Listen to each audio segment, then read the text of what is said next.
محمد جوده، معلش احنا معانا الكابتن ابراهيم حسن للرد على تصريحات السيد كامل ابو علي رئيس النادي المصري منذ قليل. كابتن ابراهيم حسن مدير كوره بنادي الزمالك، مساء الخير يا كابتن ابراهيم. الو. مساء الخير. ازيك يا كابتن ابراهيم؟ محمد ازي حضرتك؟ كل سنه وانت طيب. كله تمام الحمد لله. ازيك يا جوده؟ اخبارك ايه؟ ازيك يا كابتن ابراهيم؟ ازي حضرتك يا كابتن؟ الحمد لله. مبروك. الف مبروك يا كابتن. ربنا يخليك. ربنا يخليك. الماتشات اللي فاتت ومستواك هايل، والجون اللي جابه جميل قوي الماتش. الحمد لله ربنا يخليك يا كابتن، شهاده كبيره والله يا كابتن. ربنا يكرمك ان شاء الله، وركز الفتره الجايه. انت ما شاء الله لعيب هايل جدا يا جوده، وانت عارف. ربنا يخليك يا كابتن. معانا قبل كده بس ما كانش فيه نصيب. ربنا يخليك، شهاده كبيره جدا يا كابتن والله. ربنا يخليك. كابتن ابراهيم، السيد كامل ابو علي كان معنا منذ لحظات واكد ان النادي المصري تقدم بشكوى رسميه للحصول على نقاط مباراه الزمالك الاخيره طبقا لقواعد الفيفا، وبيقول ان من ضمن هذه القواعد ان اللاعب اللي لا ينضم لاستدعاء المنتخب المصري لازم يمر عليه 5 أيام على الاقل حتى يشارك مع ناديه مره اخرى، وهو ما لم ينطبق على ثلاثي الزمالك شيكابالا وعمر جابر ومحمد ابراهيم، وانه تقدم بشكوى رسميه، واذا لم يتخذ اتحاد الكره قرار سيتقدم بشكوى الى الاتحاد الدولي. ردك كابتن ابراهيم؟ هو انا بقول له اهدى بقى شويه. المشكله ان الكوره دخل فيها ناس كتير، ليه في الكوره واللي مش في الكوره. الناس اللي بتحب الشهره، في ناس بقت بتحب الشهره نفسها تبقى موجوده في الكوره، وهي مالهاش في الكوره ولا في اي حاجه. فانا بقول له اهدى. تقصد كامل ابو علي؟ لا، انا اقصد كل الانواع اللي هي بتحب تعمل اثاره عشان تبقى تطلع في التلفزيون وتطلع يبقى ليها صوت، يعني عامه كله يعني. كل الناس اللي هي مش اللي هي في ناس بتشغلها. للاسف انت يعني انا كل دبه نمله بتوصل عشان تبقى فاهم. والناس اللي موجوده، وفي ناس موجوده في بعض الاعضاء مجلس الاداره الموجودين اللي هم مظبطين بالتليفونات القصه دي. الموضوع ده انا عارفه اول واحد في مصر بعد الاتفاقات اللي حصلت بالتليفون. اتفاقات تقصد بين مين ومين يا كابتن ابراهيم؟ ناس معروفه، وللاسف انا لو قلت اساميهم هتبقى مشكله. طب ما تقول يا كابتن، طول عمرك ما بتخافش، طول عمرك ما بتخافش من حد يا كابتن. موضوع حسين ياسر وصل لي برضه. الناس اللي هي بلغت وقعدت مع الناس اللي موجوده في الاتحاد القطري، قالوا لهم مالكوش دعوه بالموضوع، عندنا احنا ناس مسؤوله برضه. طب ما تقول يا كابتن ابراهيم، انت طول عمرك ما بتخافش. خد بالك انا بقالي كتير مهدي المواضيع عشان اركز مع فرقتي. اقول للناس اللي مسؤوله واللي ماسكه الكوره في مصر، انت تقصد حد مسؤول تهدى وتشتغل بس، لان انا هادي على الناس كلها بقالي فتره عشان مركز مع فرقتي وبحذر بالاسامي. سواء راجل ماسك قناه ومذيع في التلفزيون اللي بينسق مع الاخوه، الاخ اللي بيتكلم طلع دلوقتي بيقول اي حاجه. 3 نقط. ركز في الفرقه عشان تقعد في الدوري. انا بقول له ركز في فرقتك عشان الفرقه تقعد في الدوري بس. ما الحماس ما ياخدوش. وبعدين القوانين اللي هو بيعرف قوانينه واللوائح كويس، يقرا كويس القصه. قصه مين اللعيب متهرب، ومين اللي خد 3 نقط، ومين القصص دي كلها. قصه طبعا انت عارف اللوائح كويس يا استاذ محمد، وعارف القصه كلها ماشيه ازاي. انت عندك، احنا اولا ما عندناش لعيبه كانت فيها تمرد ولا بتتمارض. تمام. عندنا اللعيبه كلها بتقرير طبي. تمام.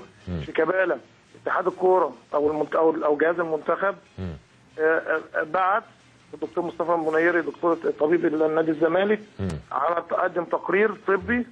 تمام. للجهاز الطبي والجهاز الفني لمنتخب مصر، الكابتن حسن شحاته والدكتور احمد ماجد. تمام. والناس شافوا التقرير وقال لك خلاص، لو هو الطلب من شيكابالا ان يجي يوقع عليه الكشف كان هيروح، انما الناس اكتفت بالتقرير وسكتوا على كده. ممكن ناس منهم قالوا لا ده اصل هو مش عايز يجي، دي قصه ثانيه، اللي عايز يرغي. انما بس حتى الان تصريحات المسؤولين كابتن ابراهيم بتشكك في هذا الامر.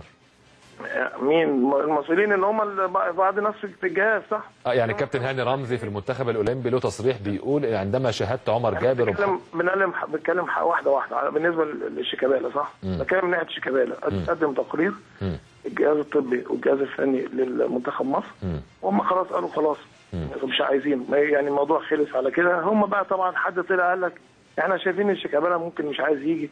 يا جماعه شيكابالا لو مش عايز يجي، ما هي لان اعتزاله، هو اعتزل عن المنتخب زي اللي اعتذروا، زي اللي فتحوا صدرهم قال لك مش جاي، هو كده مش جاي.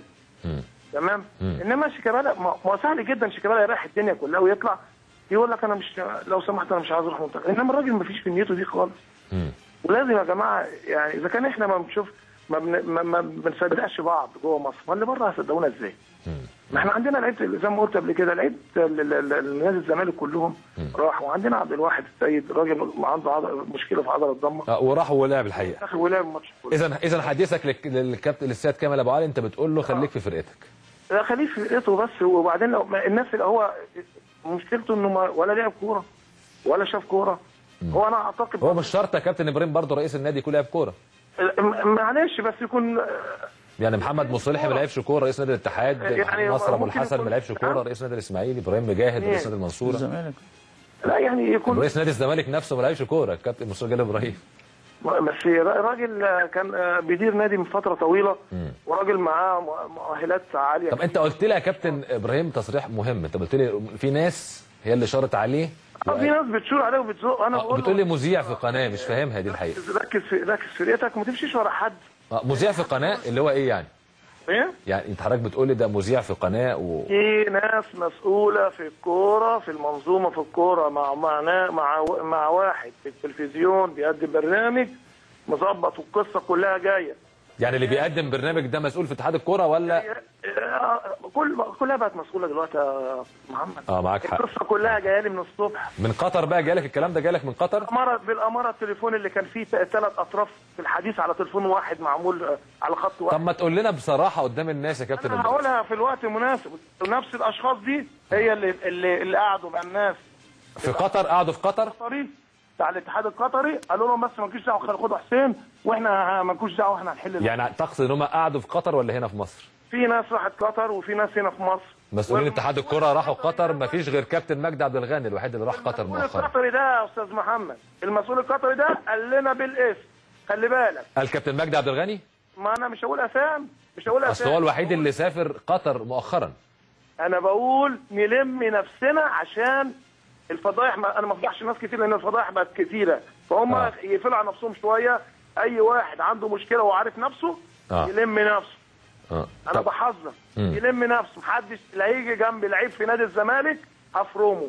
انا بتكلم هفرمه لان احنا ماشيين صح، ماشيين باحترام، ولو كنا احنا مش ماشيين صح وضميرنا مش كويس ما كانش ربنا كرمنا. ربنا كرمنا عشان ماشيين جنب الحيط ومركزين مع الفرقه فرقتنا ومركزين مع جمهورنا بس. انما بقى الناس زعلانه، الناس الزمالك يقف على رجليه ويتحججوا ويتلككوا اللعيب، انا بحذرهم. طب انا عندي انا بالذات اعرف كل صغيره وكبيره عن ناس كتيره.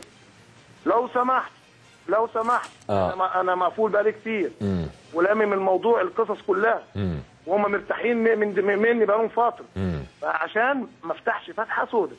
هتفرم كلمه هتفرمه، تقصد بها كابتن ابراهيم ان انت هتعلن الحقائق للراي العام؟ وهيبقى المنظر مش كويس لان انا عندنا الحديث والاجتماع مع المسؤولين الناس بتاع قطر، وقالوا لنا هم دول الناس اللي توهوهم، والناس اللي قالوا لهم مالكوش دعوه خلوا الراجل قاعد هناك واحنا الموضوع مالكوش دعوه، احنا هنخلصه مش هيحصل حاجه.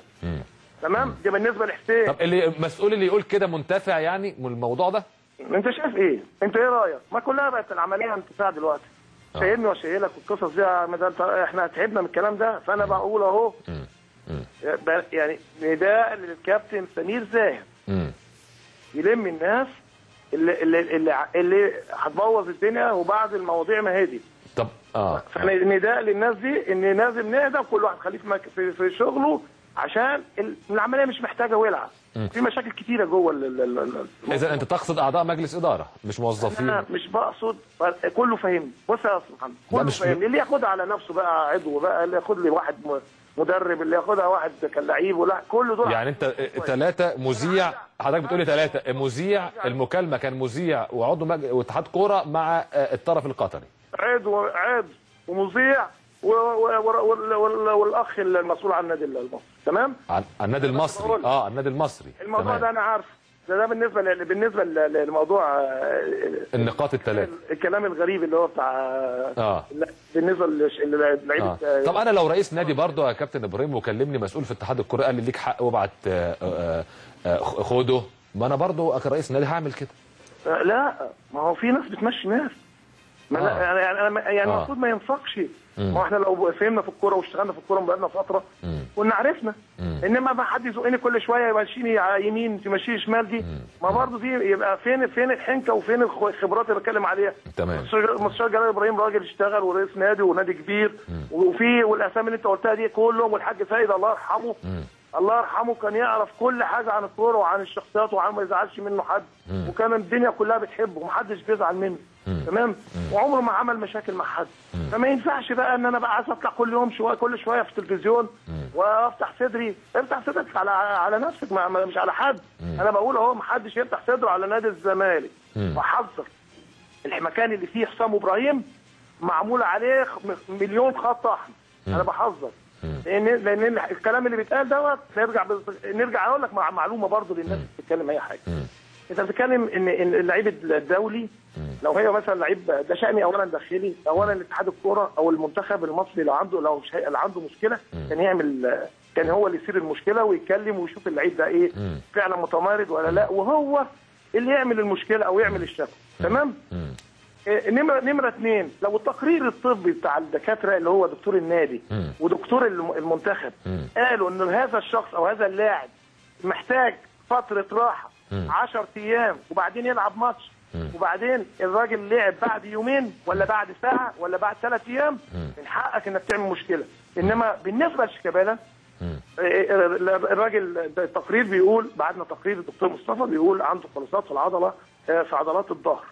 فدي بتعمل له اجهاد يعني فلازم بعد كل ماتش لازم يبقى فيها راحه على الاقل 3 ايام 4 ايام 5 ايام. ده اللي حصل مع شيكابالا بيطلع من ماتش يقعد ياخد له 3 ايام وبعدين ما ينزلش مع الفرقه يتمرن حاجات في الجيم حاجات خفيفه علاج طبيعي وبعدين ده احنا السيناريو اللي بيتعمل مع شيكابالا حسام بيعمل معاه ايه وبينزل التمرين الخفيف يلعب دايره ويلعب الماتش. تمام. دوت القصه بتاعت شيكابالا. فشيكابالا مش كاتبين فيه ولا قاعدين 10 ايام راحه وبعد كده يلعب وبعد كده اتفاجئت انك انت كمنتخب لعب بعد ساعه ولا بعد يومين ولا بعد 3. ادي بالنسبه لشيكابالا. بالنسبه للاخ محمد ابراهيم والاخ عمر جابر تمام. احنا بدل ما نشجع اللعيب يشتغل ويظهر عشان يبقى عندك نجم المستقبل لمصر احنا دلوقتي بنخوف اللعيبه وبنعمل لهم ارهاب. تمام. يعني وبرضه في ناس بتداري على نفسها. انا بقول لك جهاز المنتخب بالنسبه لجهاز المنتخب كانوا بره المعسكر. كانوا بره المعسكر المنتخب الاولمبي. ما ينفعش ان يصح ان انت تجيب لعيب 2 لعيبه وانت عارف ان هم بيلعبوا فين ومنين تقول لهم انتوا ما عملتوش حاجه انتوا اساميكم ايه ما اعرفوش اصلا. عايز اللعيبه دي انا اللي اقدمها. اللعيبه دي عندي لو عندي واللعيبه دي مؤدبه جدا وكله يعلم كده. ويا ريت تسال الكابتن مصطفى يونس الاثنين اللعيبه دول شخصياتهم ايه واخلاقهم ازاي ومتربين ازاي. واحد ابن الكابتن محمود جابر اخلاقه ما حصلتش اللي هو عمر جابر. محمد ابراهيم ما بتسمعلوش حس وعشان كده ربنا بيكرمه هيبقى ده نجم ان شاء الله نجم مصر في المستقبل. تمام. الناس دي عشان بس افهم برضو المعلومه للاخ اللي بيقول لك يتعمل 3 نقط والكلام. بالنسبه لمحمد ابراهيم جوده عارف لما تلبس جزمه بالنسبه للعيب صغير حتى ولعيب كبير انا كان بيحصل معايا كده. البس جزمه اصر ان انا البسها جديده تعور رجلي من ورا تعمل لي جرح جامد جدا. عشان البس جزمه او البس شراب مشكله لازم اقعد 3 يومين 3 حتى عشان الجرح تنشف يعني ومش هينشف. تمام. فالفتره بعد ماتش الاسماعيلي اتعمل كده مع محمد ابراهيم. وبعدين اقول لك حاجه المفروض كمان من ضمن المعلومه بس يا ريت تسجلها ان اللعيبه ديت كانوا تابعين لمنتخب الشباب واللعيبه دي كان عندهم في التوقيت ده يوم 13 ماتش في الدوري الناشئين. احنا اللي خلينا احمد توفيق يلعب وما خلناش عمر جابر ولا محمد ابراهيم يلعبوا عشان اصابتهم. يعني المفروض ان هم في الوقت ده وفي اليوم ده كانوا في الدوري الناشئين. المفروض ان انت ما تضمهمش مش من حقك تضمهم. يا ريت تسجل النقطه دي. فانت خدتهم عشان انت عارف ان احنا مريحينهم او انت عارف ان احنا مش هنلعبهم في الناشئين فانت تاخدهم.